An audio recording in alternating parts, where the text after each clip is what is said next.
As usual, the TV is hyping a storm as a huge blizzard when it's just a few inches.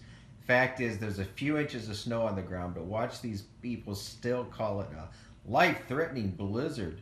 Wonderland, where snow has been. Times Square is exactly what the meteorologists were predicting. To look out the back of our vehicle right now, you can't see blacktop. The snow is falling at a steady clip. At some points, it's been blowing sideways.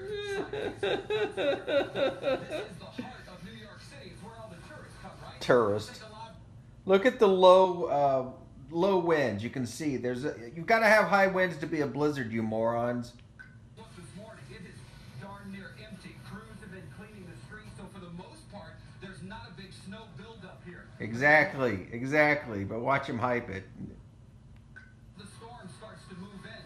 What we're hearing are phrases like life-threatening, people being told to shelter in place. The mayor of New York City has canceled class.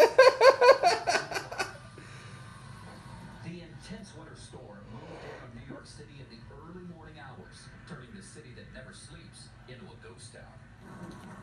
No, hold on. The storm didn't do that. The politicians who overreacted turned it into a ghost town by canceling work and school the day before.